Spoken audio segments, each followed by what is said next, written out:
Hello, hello. How is everyone doing? Welcome back to Under the Big Top, where we continue to discuss biblical cosmology. Good? Okay. This is Under the Big Top, Biblical Cosmology, the Flat Earth, and the Lie of Heliocentrism. We are continuing from where we were last week, which was the Master Craftsman Part 5, where we were describing and giving a layout of what the Earth truly looks like according to biblical geocentric cosmology. Now, we are going to continue where we were. We are on page 5. To those who are with me in person, I already have it on the right page for you guys. We are on page 5, and we are about to continue our study. Last time we were together, we were basically on the part where, let me see if I remember correctly. Oh, we were talking about the four corners, four winds. This week we are going to continue, and we're going to have a look at the sun, because one of the places that heliocentric cosmology falls short is that it teaches the sun is the center of a fictional universe, a universe that does not exist the way they depict it to you in schools and to you via whatever form of entertainment that you choose to watch. As I said, we are bombarded with images of space and space this and space that. The whole time we are not actually being educated on what the cosmos, according to the Bible, looks like. And one place that we are, or should I say, one subject that we are lied to about repeatedly is the sun. Okay? To start off, the sun is not millions of miles away, in the sense that it is taught in heliocentric cosmology. The sun is a local light, meaning it is closer than we have been taught. And we're going to go over some scriptures where it talks about that the sun, or where it shows that the sun actually moves under the firmament, just like the moon does, okay? When Yah created the two great lights, both sun and moon, he created them. They are under the firmament. They are not out in, as I said before, fictional space. They are under the firmament. They are two great lights that give us light and illuminate the world under the firmament, okay? So we're going to go to scriptures that you may have heard before. If you have some knowledge of the Bible, or if you have been studying it, or, you just grew up in church, things that will make more sense once we take a look at these verses and how Yah is actually explaining to you what the sun does as far as its movement. Okay, so let us start with, first thing I would like to say is, I'm going to read from our lesson. The following scriptures highlight our world's primary roving celestial lights. Roving basically means to move. The lights move. All right, the sun and moon are moving. Okay, the sun and moon are moving. Okay.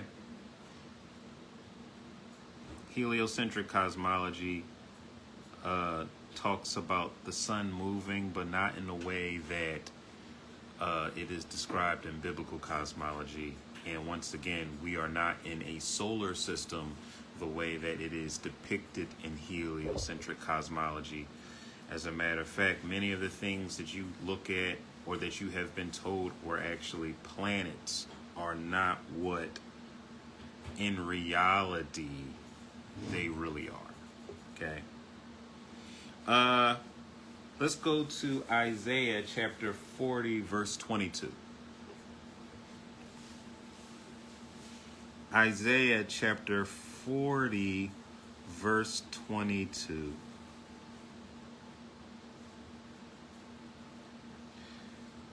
And it says, it is he. Who is he? Yah is he. That sitteth upon the circle of the earth. And the inhabitants thereof are as grasshoppers. That stretcheth out the heavens as a curtain, and spreadeth them out as a tent to dwell in. Now, there are those in the past who have tried to use this scripture where it says circle of the earth to say, see, the earth is a sphere. It's not what it's talking about. It's talking about the top-down view that Yah sees when he looks down at the world. When he sees the part that he has created for us to inhabit, it is like a circle within a square. And we're going to get to that, okay? Because remember, a square has corners, okay? The way that Yah impresses it upon me is that it has corners and that there is an inhabited part that is like a circle within the square, okay? And he looks down upon it, and it says that we look like grasshoppers to him, okay? But he sits upon the circle of the earth, or he sits above the firmament, and the firmament is over our heads, and he can look down upon us, and what he sees is the habitable world, which is akin to a circle, okay? We also talked about in the previous lessons, we talked about how the earth is described as being beaten flat. Okay? Go ahead, Shantae. So that follows with some of the bits of truth that they do give us, that there are uninhabitable portions and corners and areas down here that surround where we actually live. There may very well, in fact, be. I always thought the term Middle Earth was quite curious. That's used in the Lord of the Rings trilogy, but not to go off in a fantasy fictional tangent, but I always think about certain things that I've heard over the years. But yeah, when it comes down to the scripture, Yah is saying that he looks down upon the earth, okay? And it is like a circle, or should I say the habitable part, the part that we can inhabit is like a circle. And it says,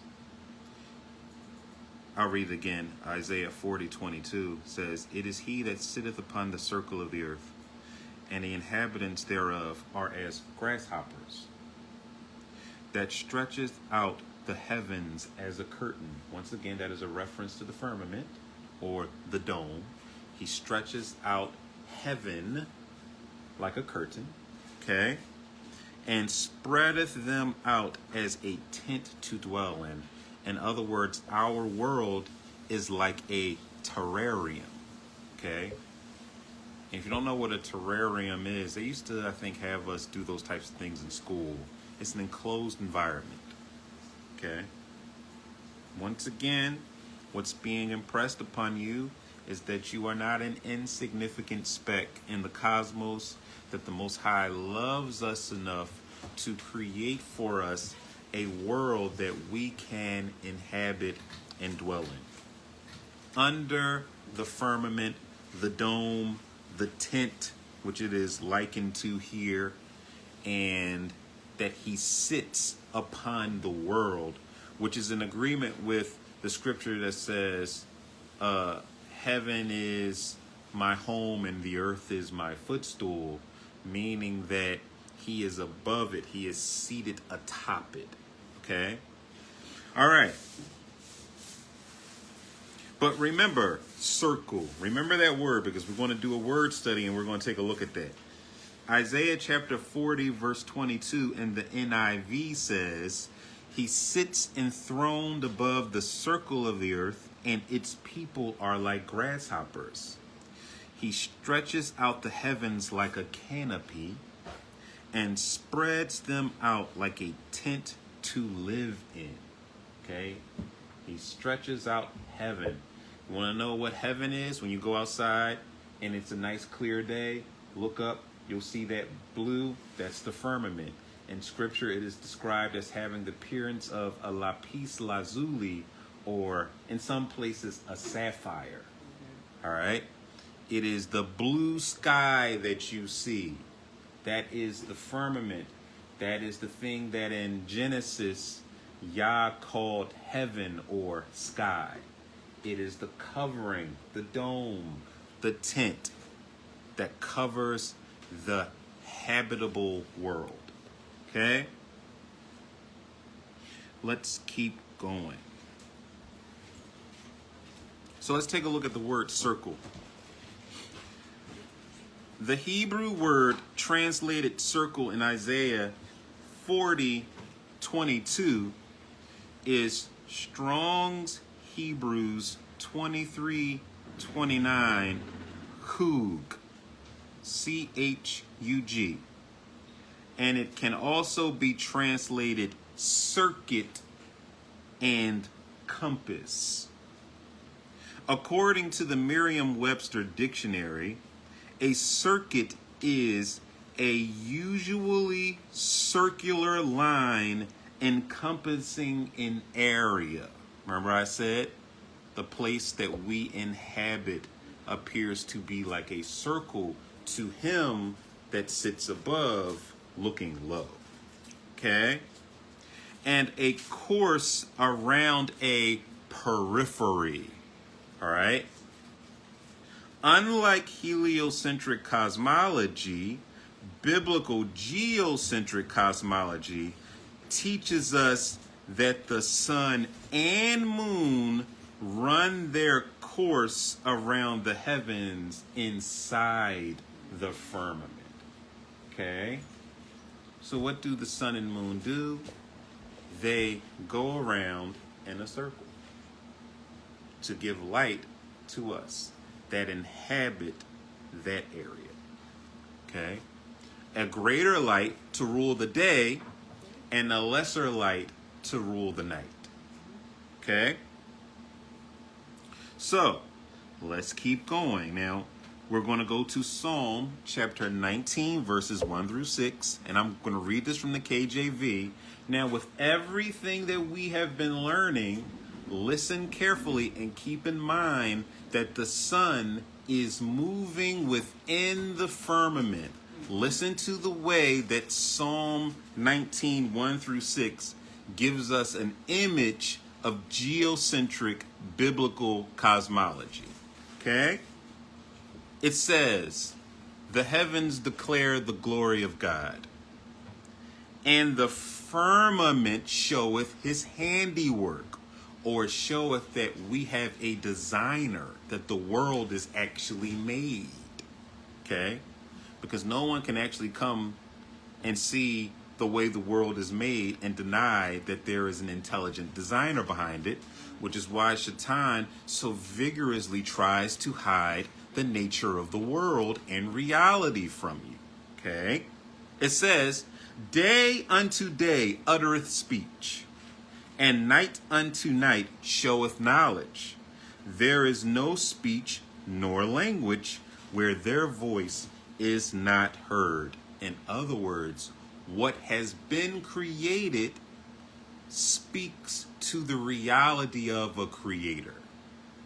Although it does not happen in a way, or should I say, creation's not speaking in English to us, it is appealing to our senses and our intellect if you were to see it as is and understand it the way the ancient Hebrews did and other ancient civilizations in the past, that we are in fact living in the product of an intelligent mind.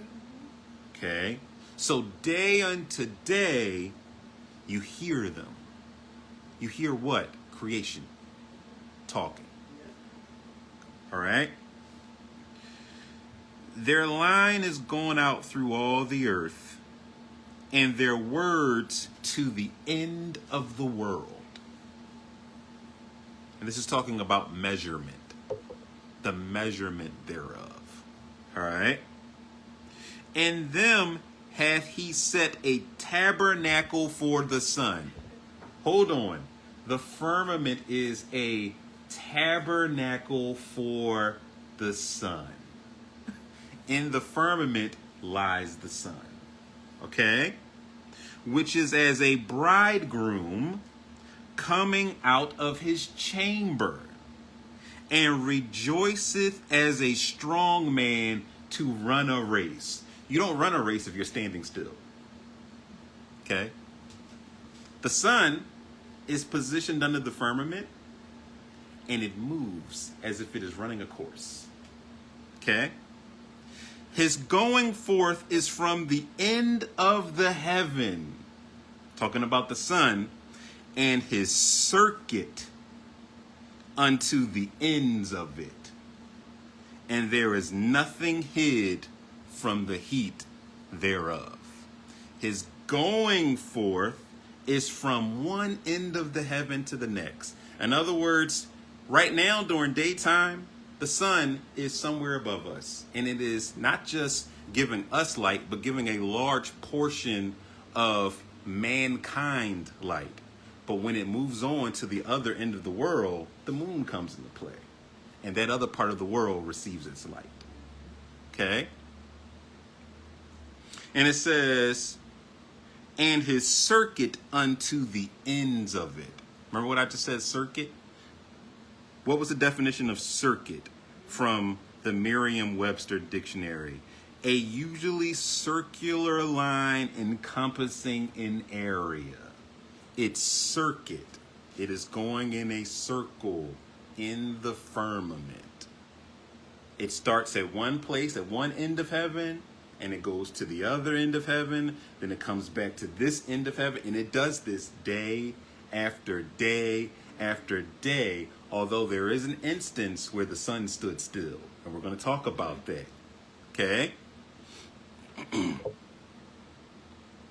Let's keep going. So that was the KJV version. Let's go to Psalm chapter 19, verses 1 through 6 in the NIV. Let's read it a little bit plainer, because at times the KJV may be a little hard to understand.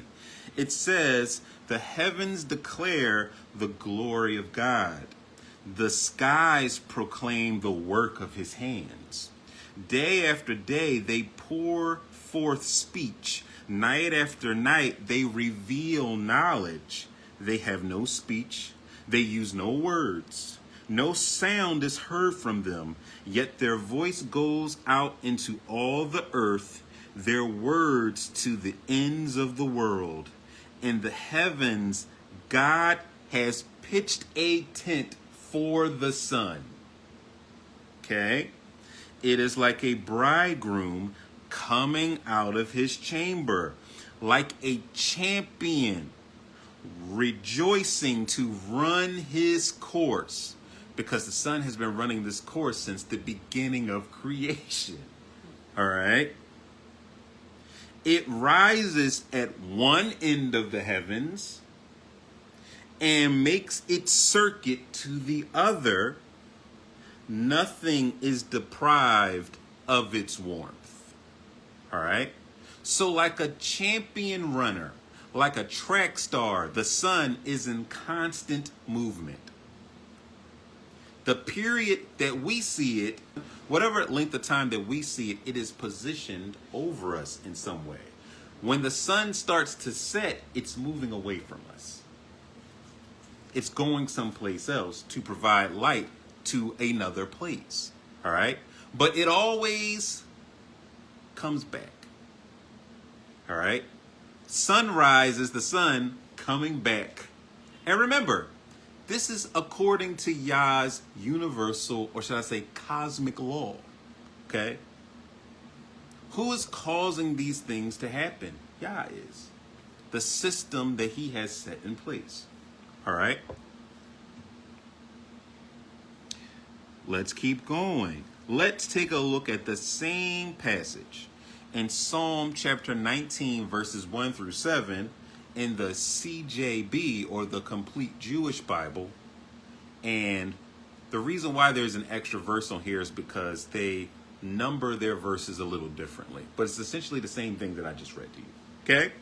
It says, for the leader, a psalm of David, the heavens declare the glory of God, the dome of the sky. I love it when the CJB gets right to the point.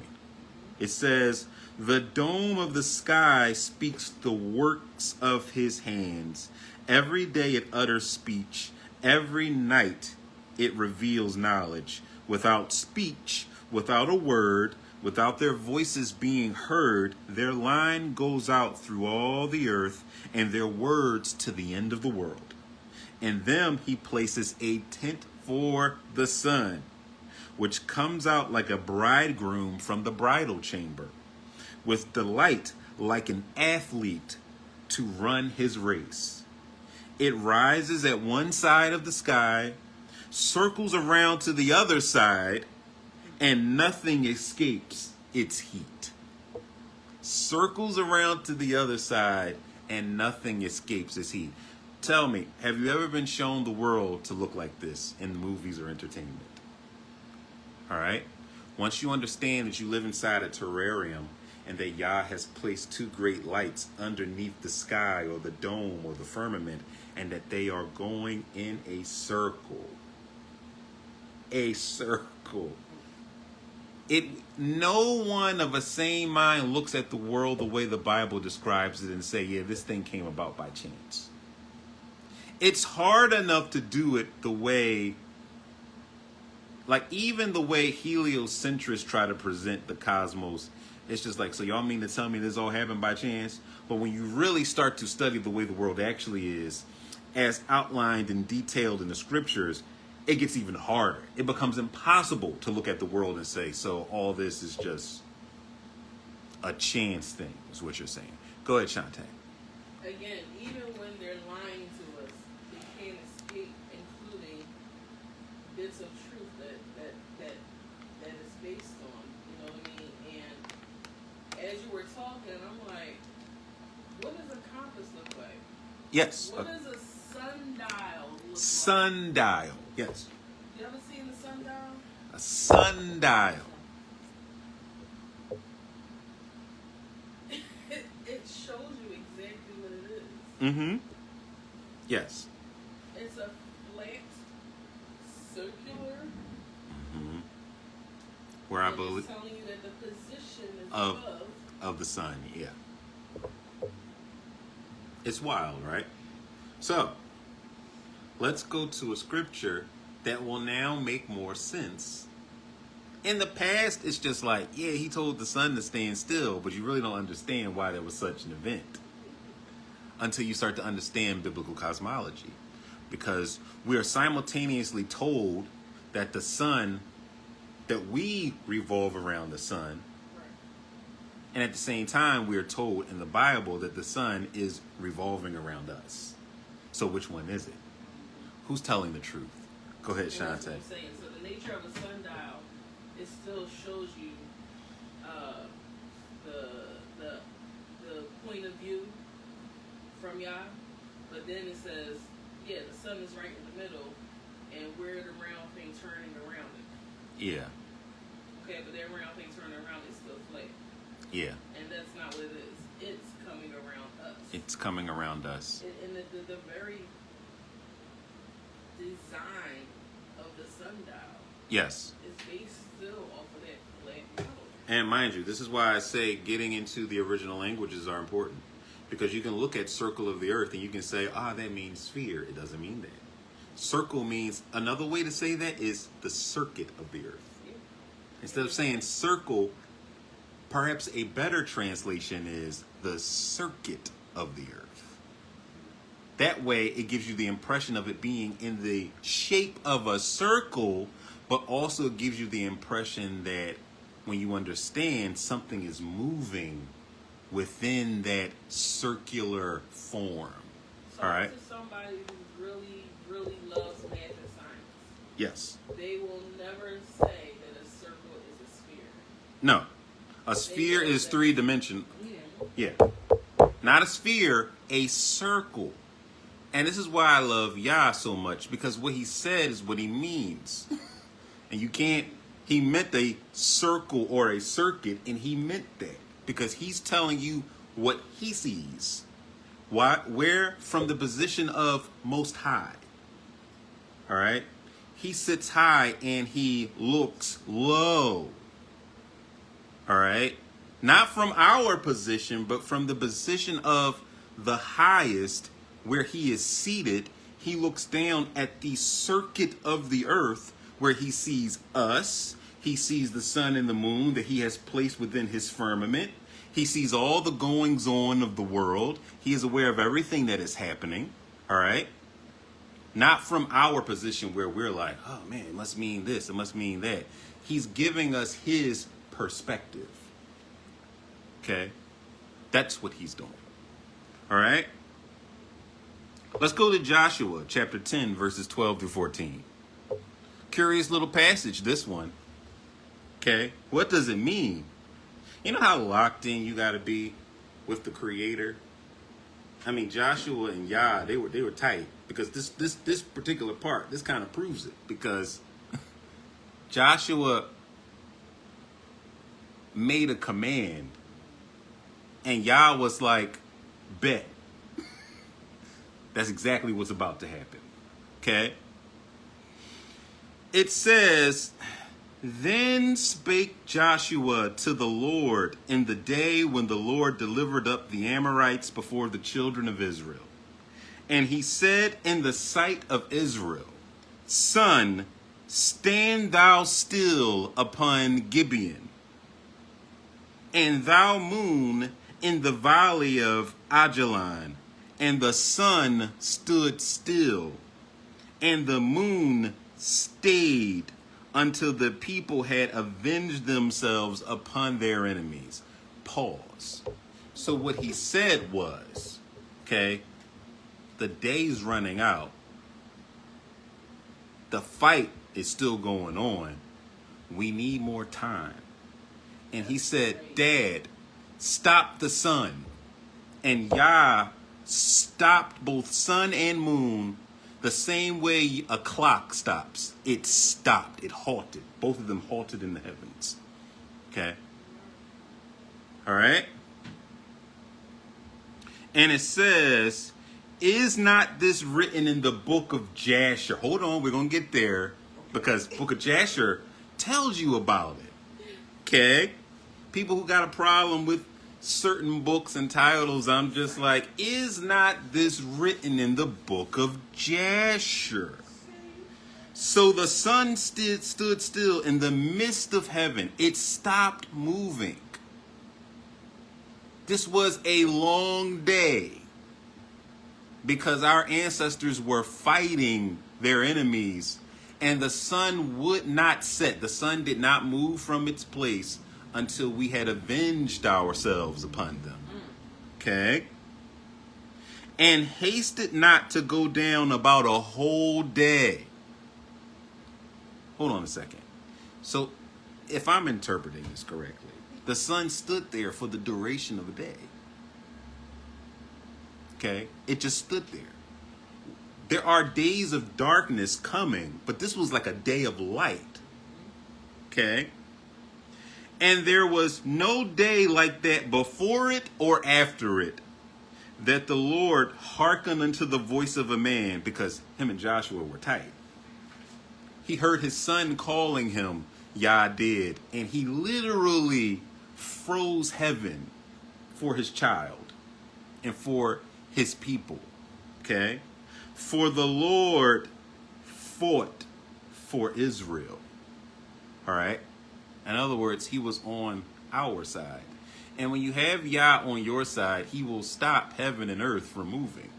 All right. He will do things that seem completely like, what just happened? The sun's not, it's still lighthouse. Can you imagine people not knowing what was going on and just surrounding regions, and they're just like, sun should have set by now. It's still up there, guys.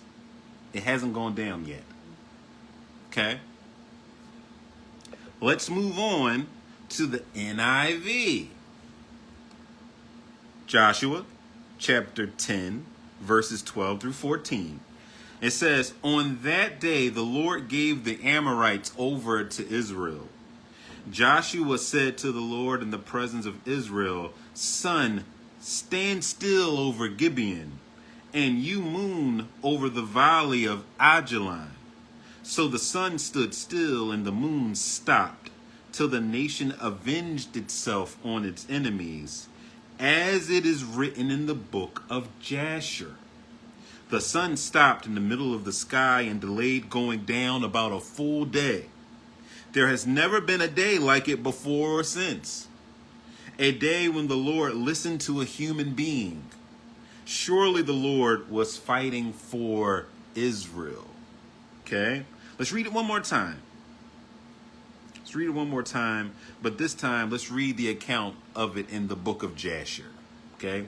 If you are having a hard time with the book of Jasher, okay, you can also, I believe, go to 2 Samuel chapter 1, verse 18, where it talks about the book of Jasher.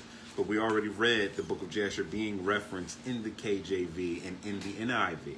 Okay? So let's read the account from the book of Jasher. Okay? The book of Jasher, chapter 88, verses 63 to 65. Once again, I consider this commentary. All right? A supplement to add to the scriptures. Okay? And it says, and when they were smiting, the day was declining toward evening. In other words, it was getting late. And the fighting hadn't been done yet. And Joshua said in the sight of all the people, sun, stand thou still upon Gibeon, and thou moon in the valley of Ajalon, until the nation shall have avenged itself upon his enemies. And the Lord hearkened to the voice of Joshua, and the sun stood still in the midst of the heavens, and it stood still 36 moments. And the moon also stood still, and hastened not to go down the whole day. And there was no day like that, before it or after it, that the Lord hearkened to the voice of a man, for the Lord fought for Israel. That's the account from the book of Jasher. Okay? Question. If the sun is millions of miles away from us and our world revolves around it, why does the Spirit of Yah, wisdom, the master craftsman of earth, say otherwise? Who is lying, God or man? Okay? Remember, when Yah tells you a thing, and then man tells you something that contradicts what Yah has told you, the only sane and reasonable thing to do is declare what you have heard from man to be a lie. I don't care what you hear. If Yah said a thing by his Spirit, and it is contradicted by man or institutions of men, regardless of how much prestige said institution has, it is up to you to say, that's a lie. Because no one holds more prestige than the creator and the maker of heaven and earth. There is only one Most High, and the Most High does not speak through the institutions, the doctrines, the ideologies of fallen man. Okay? So if man is telling you that this is what the earth looks like and all this other type of stuff, and it's funny now because this truth is starting to become more talked about, and there are people on the internet who talk about, you got NASA still putting up, or whoever, putting up pictures and ever, and there's people in the comment section laughing at the pictures now. It's becoming a joke. Because people who are now starting to understand what the world looks like, they're laughing and they're just like, sure, you guys. And This is what happens, though. There comes a time where lies begin to be mocked. There comes a time where momentum starts to go in the other direction. Okay? Where the truth has its day to laugh at lies and silliness. Because what do you mean this is the way the world looks like? That's a nice little picture that you just drew there, but that's not what the world looks like. Okay? And they are now, I believe they're on their back foot now, trying to, this is why they're saying that there's things coming from the solar system and it's going to come here, it's going to be here by a certain time and all that other type of stuff. Like I said, the lie of the space family is contingent upon the lie of heliocentrism. It is. You don't believe in the space family when you understand there's no space. Not in the way that they taught it. There's no planets in the way that they taught it. Okay? So where are these things coming from? Well, they're coming from next door. Okay? They're coming from different dimensions and planes of existence that are close by and layered on top of ours. They are not coming from outer space. This is a lie. They are coming from the same places they came from when the Watchers in Genesis 6 came down and started taking women to be wives. Okay? Then, as I stated before, they presented themselves as gods. Now, this time, because the world believes it's too sophisticated and evolved to have gods, they're going to come and say, we come in peace, we are your brothers. It's the same deception as before. It's just that it's wearing a different mask. Okay? And when you understand that, and when you understand the way the world looks, a good percent of what Satan is about to do is not going to work on you. You're going to sit back and you're going to laugh at it, and they're going to hate you for laughing. Because the rest of the world is going to be like, but we see it, we got the proof. And they're going to give you pictures that the government and that the space family has given you, and you're going to look at it and you're still going to laugh. You're going to laugh harder. It's going to be harder laughing. And eventually they're going to get to the point where, man, we got to kill these people who are laughing because they're messing up our little fantasy. Okay? All they do is laugh at us. Go ahead, Shantae. Context matters, like we always say. Yes. And your perception, how you perceive something, is based on the information you already have or don't have. So, you got people, their whole argument against stuff like this, regardless of the mounting evidence Yes, get out of hand. for it, is I looked through a telescope and I saw whatever they think they saw. Yeah. Without someone having previously told you that's this and it works this way and it's called this, you would just say, I saw something. Yeah. You don't know what it is that you're looking at. The information you receive is directing your perception. The same way you greet people, the same way you already have these a predisposition about something. When you go to read instructions, when you go to read a math problem, you're assuming that it's going to look a certain way.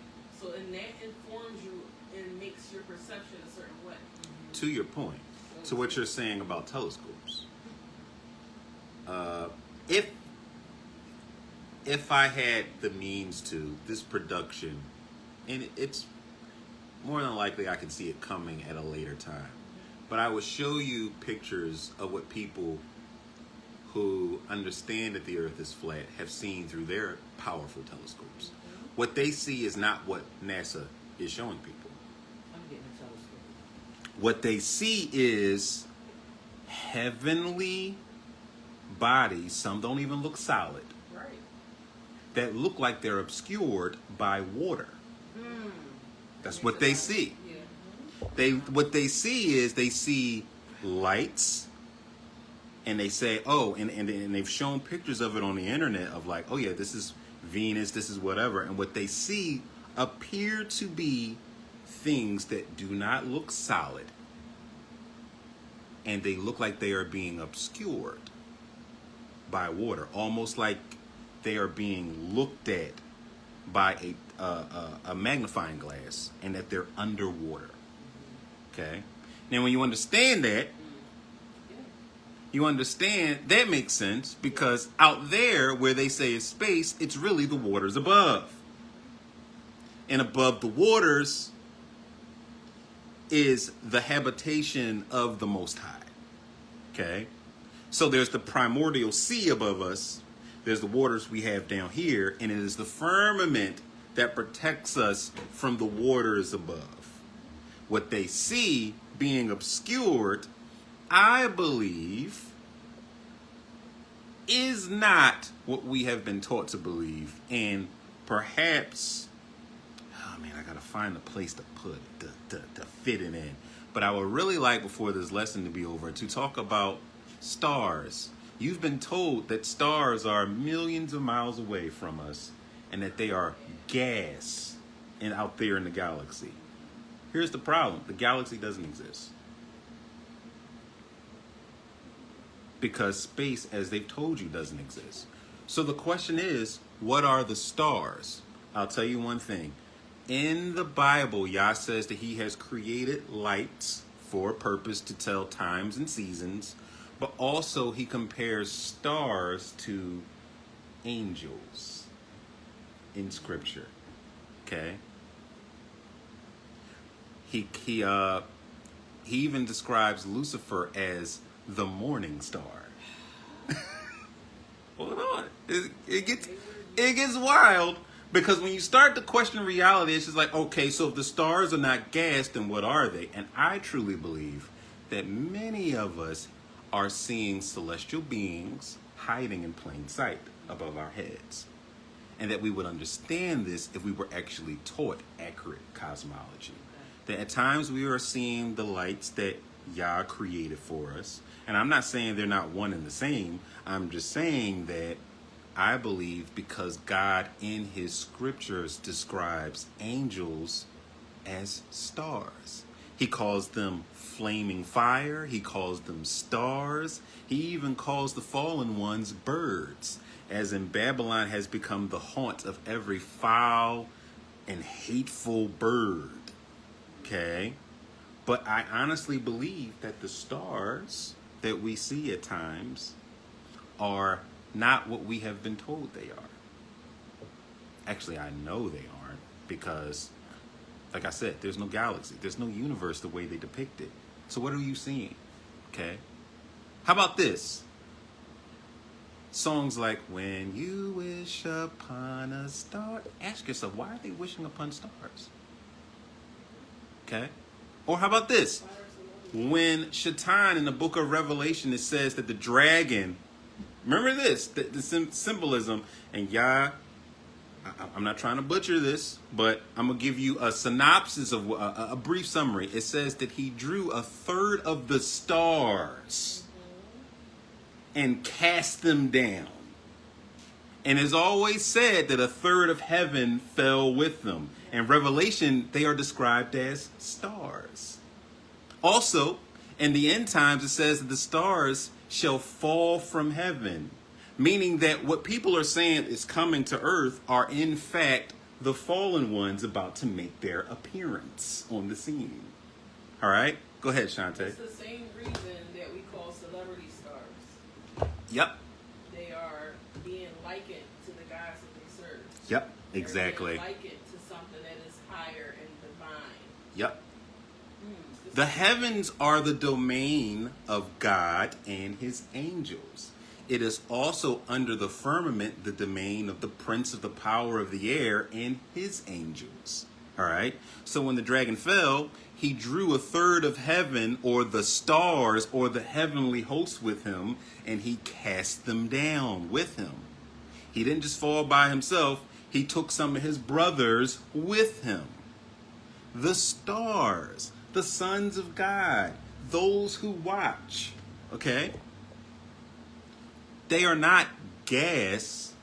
Many of them are sentient, okay? Which is why at times they move from place to place and people see it and they're just like, did you just see that? Shooting stars, falling stars, okay?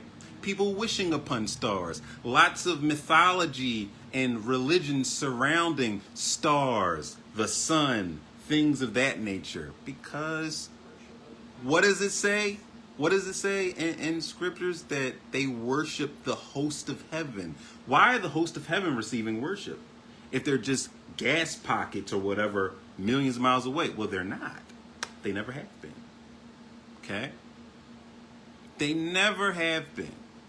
What you're seeing may be, in fact, something that is alive. Just perfectly still, serving its purpose. And sometimes when you see those moving that are not perfectly still, they may be the ones that are, in fact, not serving their purpose. The rebels. Okay? He did place some up there to direct their compass, And what a best place to watch. the constellations and stuff. Yeah. Like when they went to find where Christ was being born. Yeah, the star that led them to the place. Think about it. A star. And then what happens? The host of heaven appear and they start singing about this child that's born. Unto you a child is born in the city of David. Okay? Just start to reframe and reconfigure your thoughts and transform your mind, because the enemy is betting on you not knowing or even considering these things, so that when the strange stars appear in the heavens and start to say, we're here to help, we're from planet so-and-so, oh, we're from Venus, we're the lords of flame, we're this, we're that, and nothing I'm saying to you right now is baseless, okay? I'm not saying anything basic. These are things that I have come across in my studies about what these things actually say. Oh, we're from the Pleiades. Oh, we're from the constellation Orion. Oh, we're from this. We're from this. And that's end game right there. We're the Elohim. We created you. All right? When people aren't ready for a deception of this magnitude, I'm telling you right now, they're not ready for it. They haven't considered it.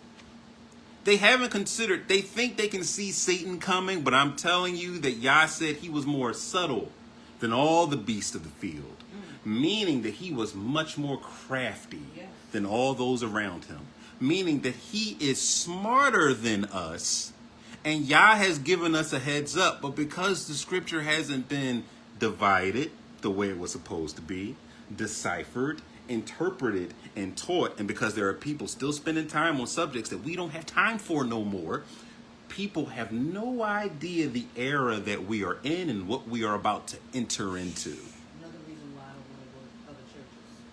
They have no idea where we're at and where we're going, so they think that they're okay.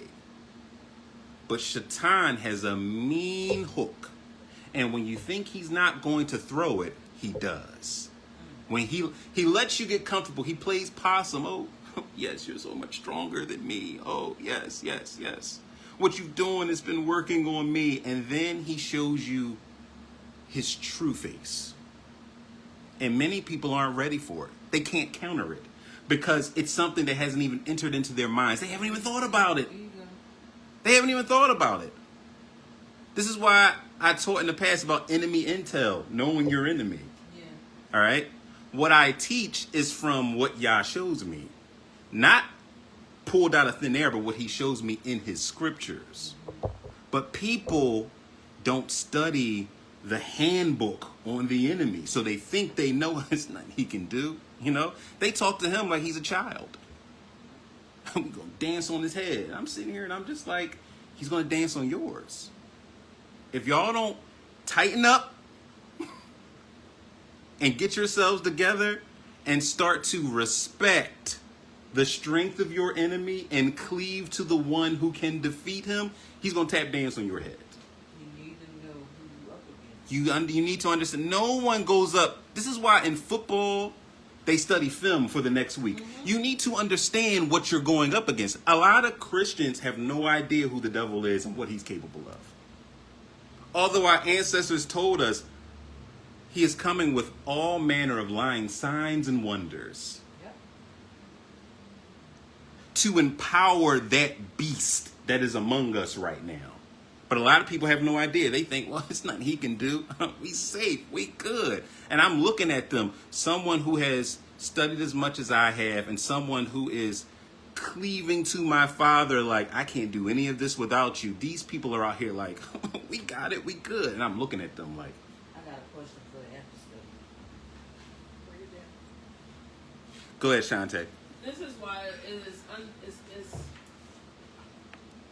it's important, and especially when you talk about like when you have children around you, anybody that's raising children now, grandchildren, nieces and nephews or whatever, the more you learn, you want your children to be better off than you. You want them to have a better starting point than you. Yeah. And it is important to emphasize what is real, what's not, what is truth and what is not. Yes. Because the point that you just made, in the script, it's in the scriptures, and somehow people completely forget it, that he's coming with lying signs and wonders. Mm-hmm. And even the Antichrist is going to do all these things. People think, I saw this happen, so it's real. And that means my previous beliefs toss out the window. Mm-hmm.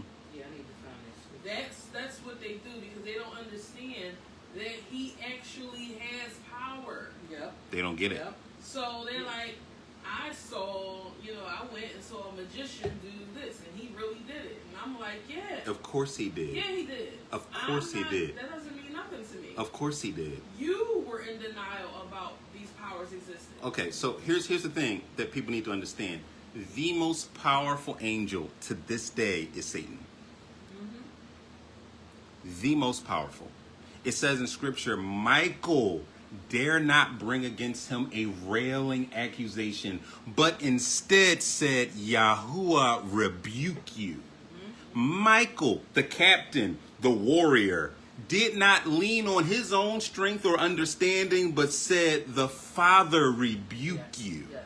And here we are down here playing in Satan's face like he don't have power. Like he hasn't gathered the whole world outside of the very few elect to his cause. We are a very unserious, unwise people. And when I say we, I mean those who profess to be believers. Unserious and unwise. And unprepared. Or else that scripture wouldn't be in there. Shall deceive the very elect, if possible. Very unserious, very unwise, very unprepared. And we think that our enemy is less than us, when he is only less than us when we are in Messiah. But the moment we step out of Messiah and start getting arrogant and prideful and leaning on our own faculties and cognition, we are meat for the wolf. It says in scripture that he is like a lion going about seeking whom he may devour. Have you ever seen a weak lion? Have you seen a weak, like he's not the cowardly lion from the Wizard of Oz. He's a lion. He's Scar from the Lion King. Remember how brilliant Scar was? He engineered the death of his own brother.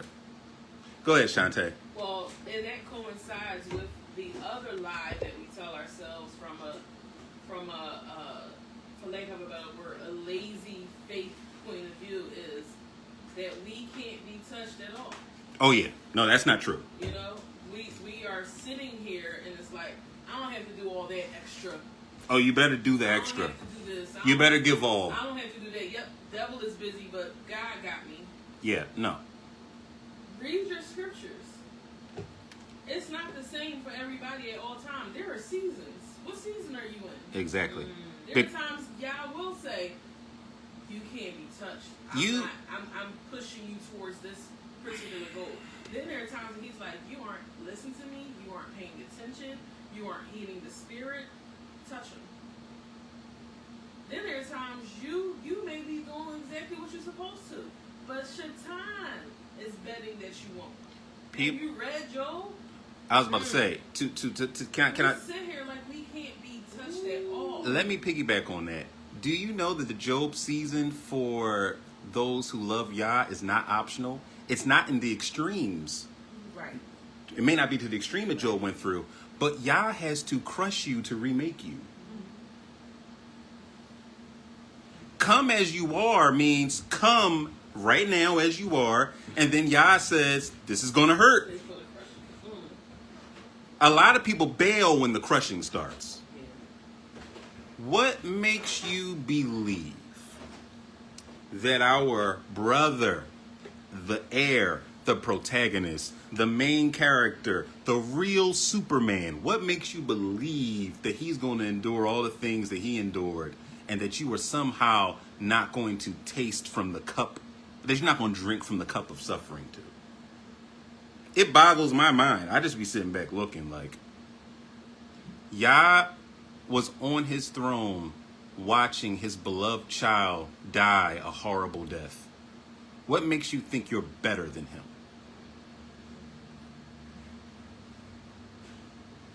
What makes you think that somehow he's going to spare little old you from the suffering of your story? What makes you think it? Who told you that? Who lied to you? Appropriate to your story. The Messiah's suffering was appropriate for his, and there is suffering that's appropriate for yours. What makes you think that the Father, the unapproachable holy light, is going to lift a hand to stop your prescribed medication, aka your suffering, because suffering brings out the best in you when you allow it to have its process, and when you allow Yah to have his way in the midst of it, you will start to discover, like, man, suffering does indeed work endurance. And it is indeed working in expectation in me.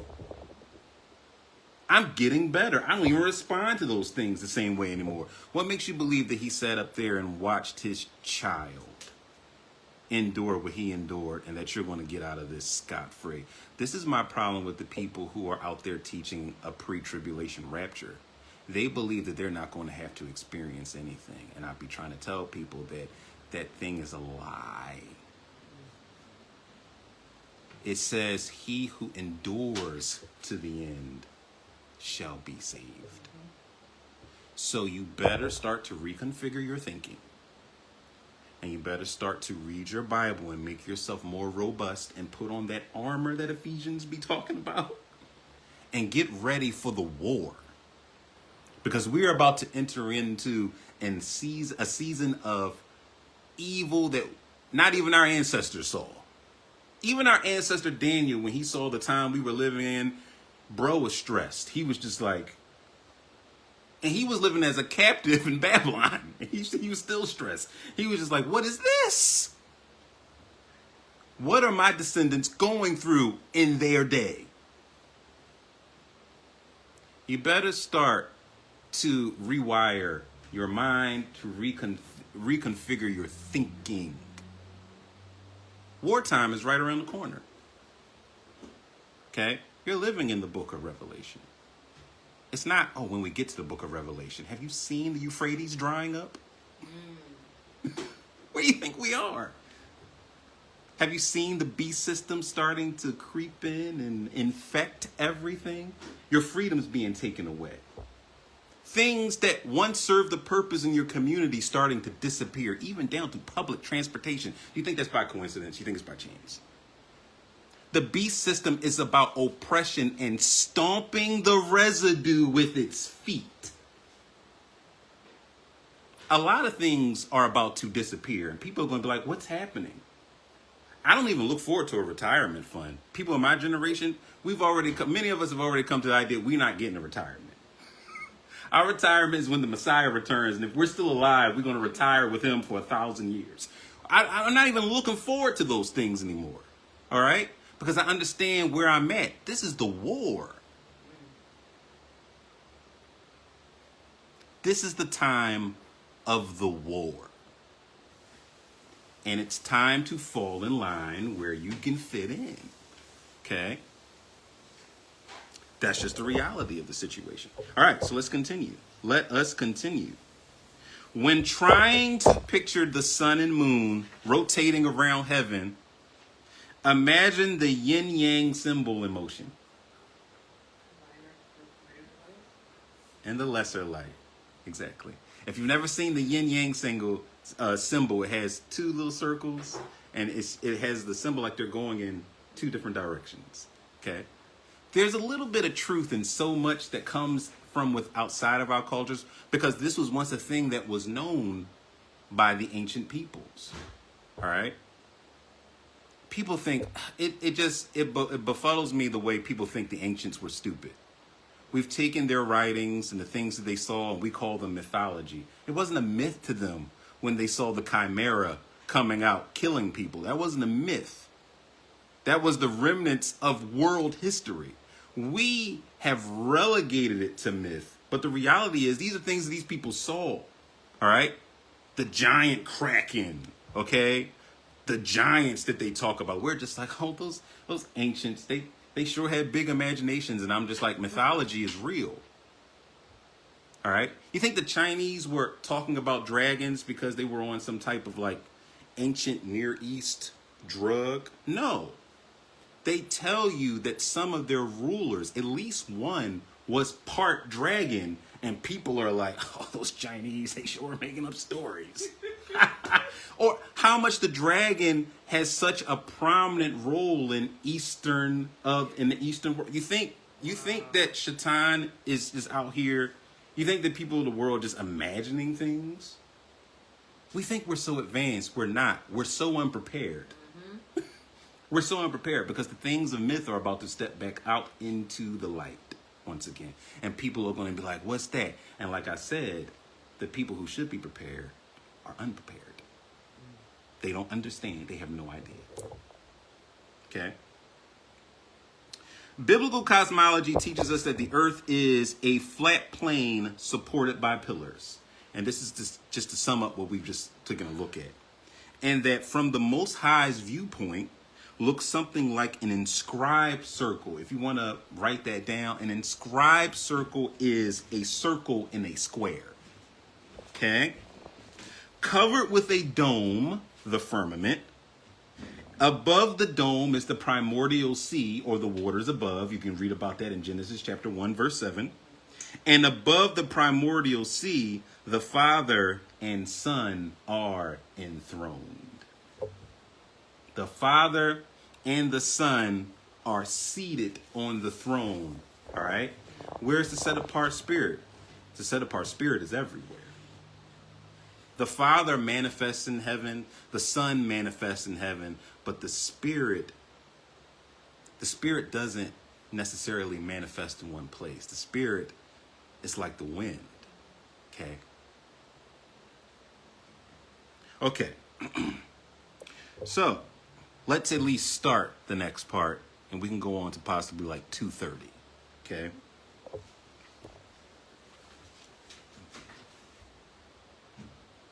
And just what we were talking about, this is one of the reasons why when you understand how unprepared people are, you'll pray for them harder. You'll pray for them more. All right? My prayers aren't that people come to accept elementary doctrines anymore. Or my prayer isn't for people to accept milk anymore. My prayer is for people that they catch up, because time is close. You need to catch up. People have no idea that America is Babylon. They have no idea that the beast, the anti-Messiah, comes to rule in this nation. They don't get it. They think it's Trump. It's not Trump. Okay?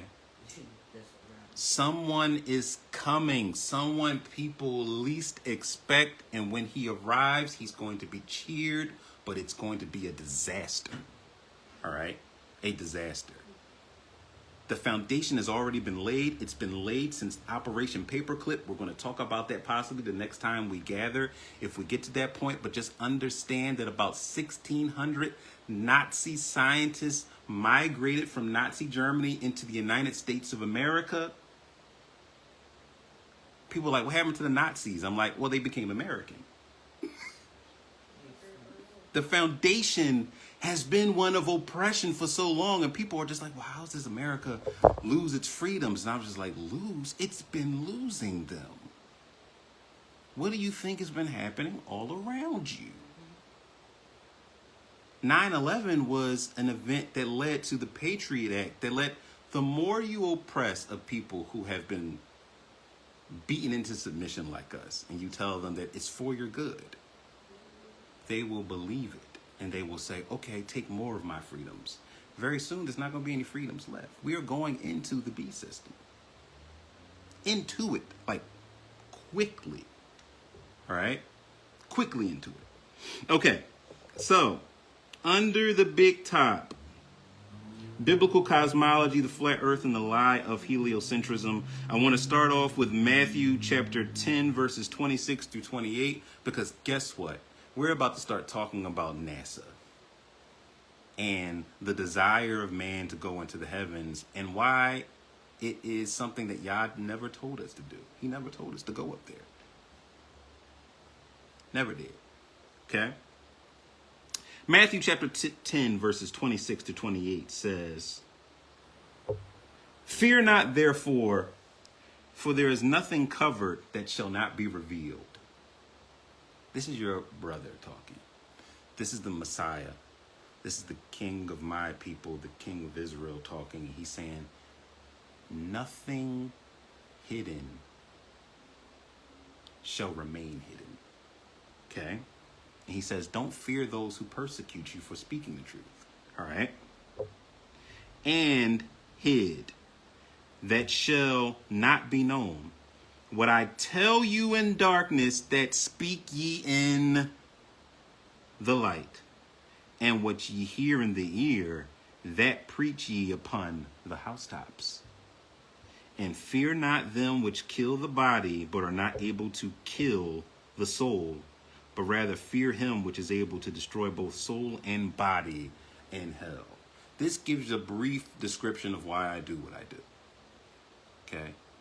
It is simply commanded for me to tell you things that he has shown me. And I'm not afraid because my Father can do worse to me. Okay?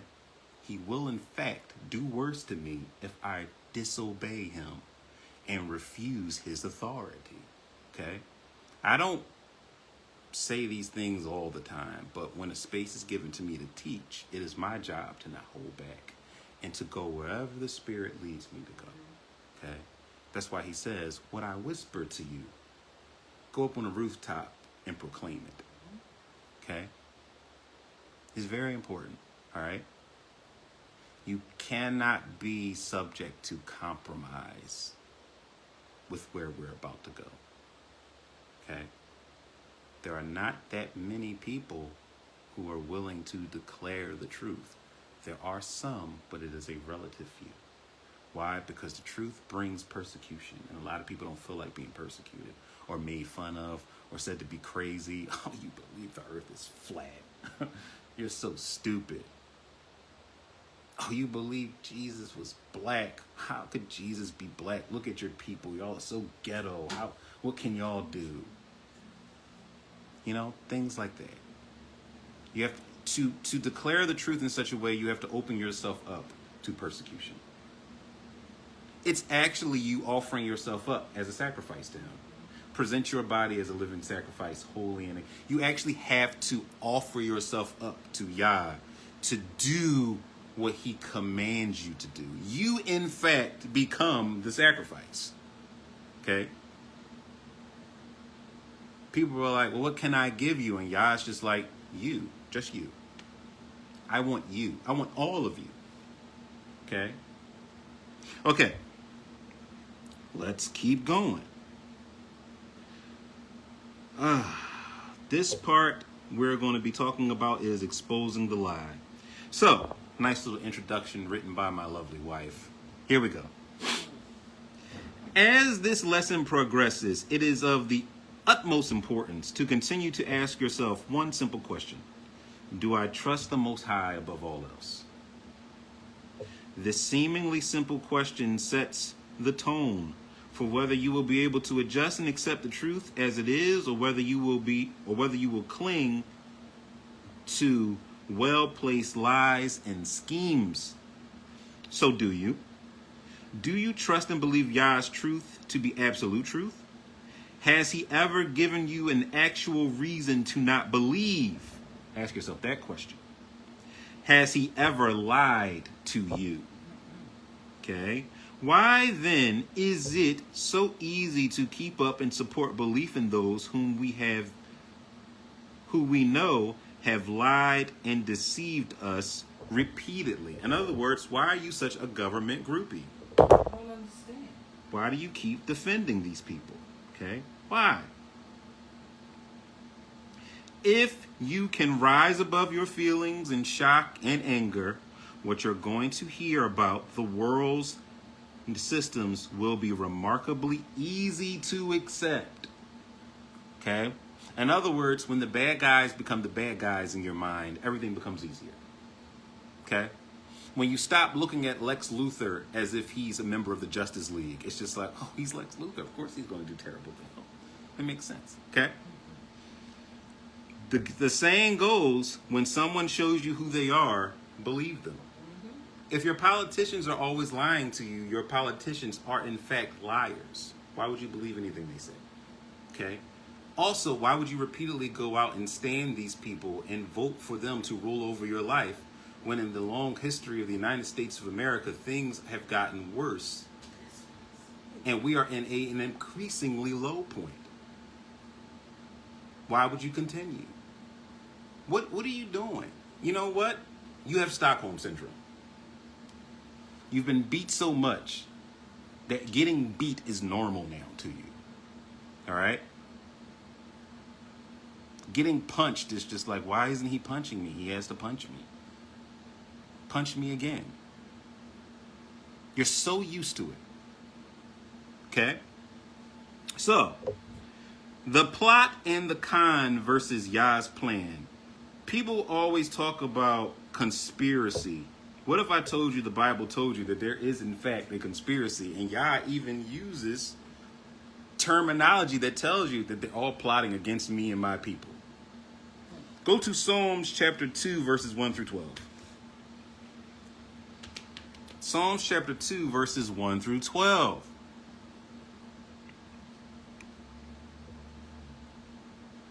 And it says, why do the heathen rage and the people imagine a vain thing? Okay. The kings of the earth set themselves, and the rulers take counsel together against the Lord. Pause. That is what you call a conspiracy. By definition, that is a conspiracy. Let's continue. And against his anointed. Pause. That is a conspiracy. They come together. We call them elites today. God says the kings of the earth and the rulers come together and take counsel and make plans against me and my Messiah and my people.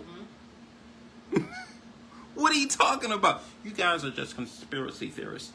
That phrase was coined by the CIA, and it's been used to keep you dumbed down for a very long time.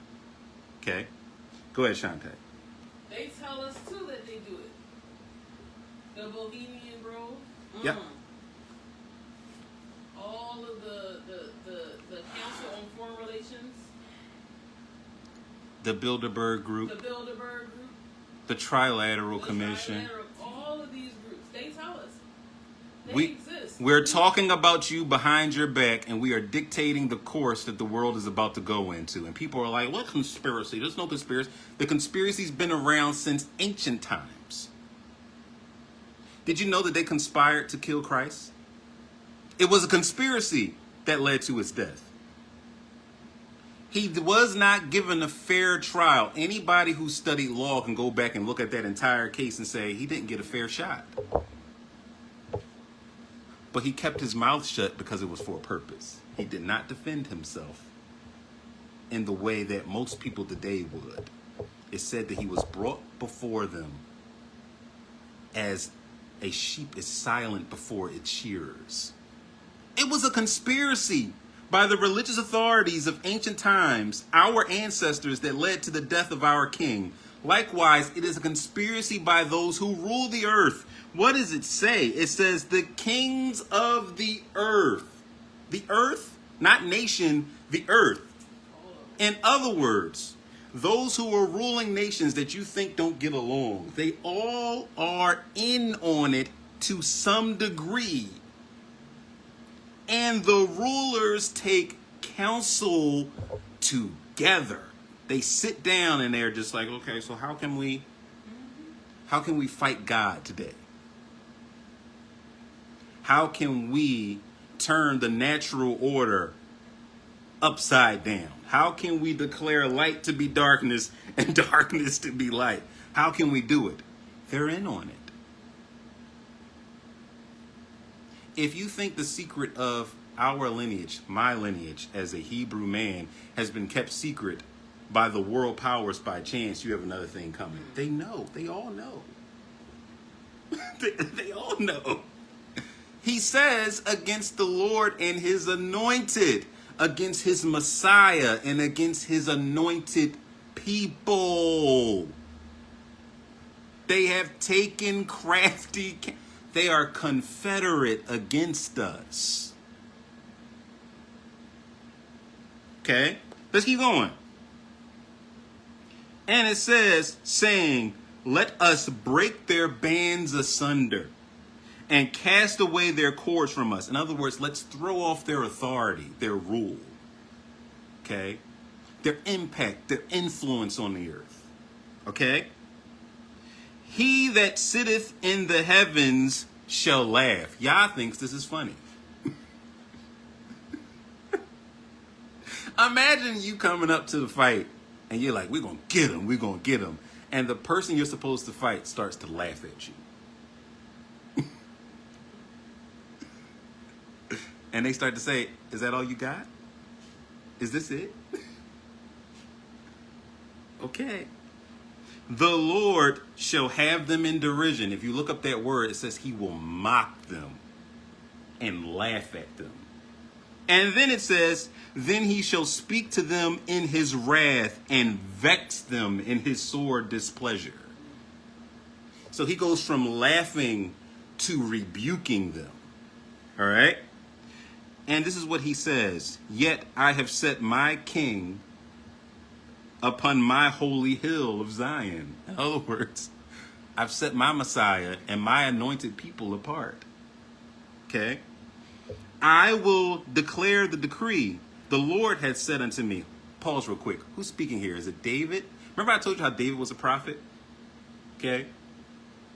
David is speaking, but someone is speaking through David. It says, I have declared the decree. The Lord hath said unto me, thou art my son. This day have I begotten thee.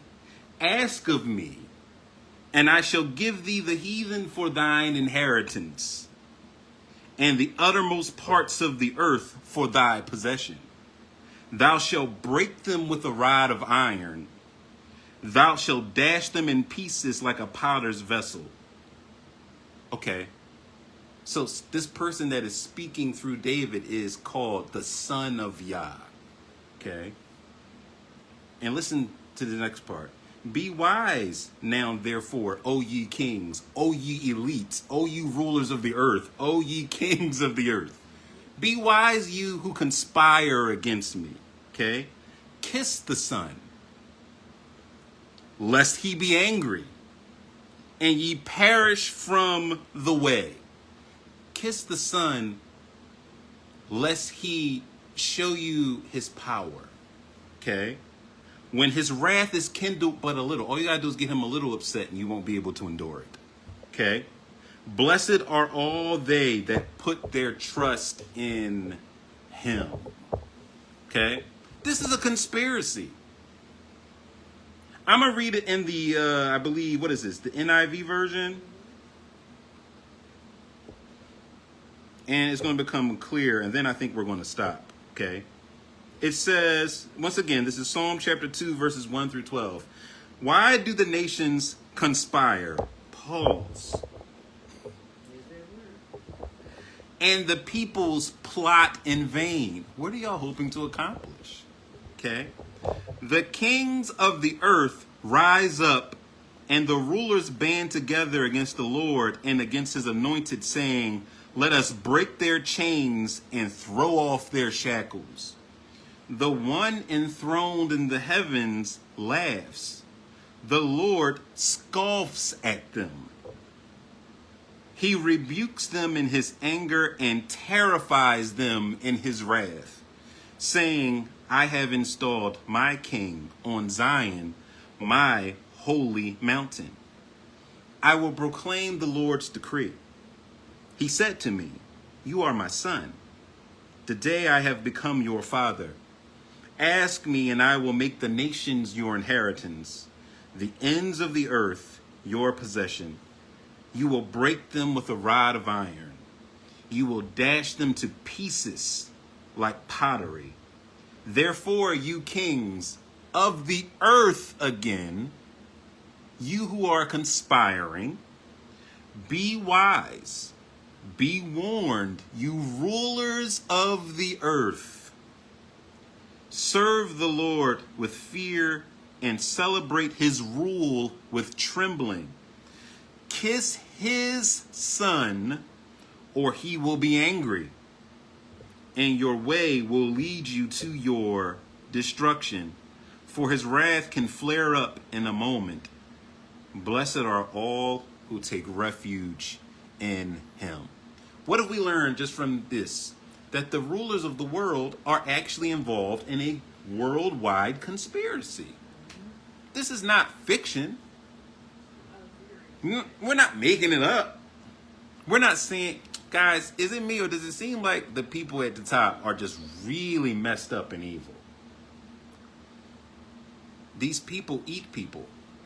And I'm not saying that as hyperbole. No, I mean it. They eat people. They eat people. They eat children. The way you eat a turkey dinner. They eat people. They drink blood. They are the wicked the Bible speaks of. They enjoy the suffering of other people. They are sold out to Satan in a way that very few Christians are sold out to God. Let me say that again. Okay, hold on a second.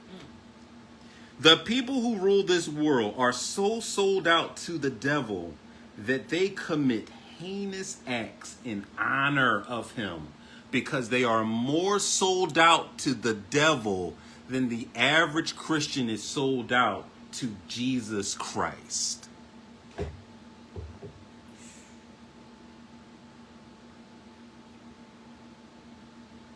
They are head over heels in love with the dark one. They do whatever it takes. And there are very few Christians out there who would just set some time aside to spend time with Yah, to get to know him, to deny themselves, and to learn his way, and to put him first. They are more sold out. They are more dedicated. And guess what? Unlike what I said earlier about us, they are prepared for what's coming. They speak to each other in codes and symbolism. They know it's their hour. Why do you think things are getting so bad? They know. They know that the little season, the 15 minutes of fame that Shaitan has, is about to really kick off. And there are those of us who are supposed to be opposing them and countering them, wasting time and precious energy. Just wasting it. We have to do better, because the war is coming. The war is coming. All right? Next time we get together, we're going to talk more about why we shouldn't be up there. And like I said, we're going to talk about NASA. We're going to talk about Jack Parsons. We're going to talk about Werner Brand Vaughn. We're going to talk about L. Ron Hubbard. We're going to talk about Aleister Crowley. We're going to talk about the Babylon workings, sex, and occult rituals. By the way, these things are being done by the scientists who had a hand or were associated with people who created NASA. Okay? People will say, well, it's just science that came about with these things. And I'm just like, so then why are they doing sex rituals? What's happening? Why are people doing these things if it's just science? It doesn't seem too scientific to me. Unless your science is reproduction and the reproductive system. What's happening here? What does this have to do with rockets, Jack? What are you doing? Like, yes, the people in charge, the people who rule this world are doing heinous things behind their back. 15 minutes before, they just had a nice infant for dinner. And then they come up and on TV and they stand before you and they say, oh yeah, we're going to pass some new laws and wicked psychopaths. Okay? Of their father. Yes. All right? But we'll talk about that next time, okay? Thanks for tuning in. I love y'all. I am Moray Gabriel Freeman, and we'll see you next time. Bye-bye.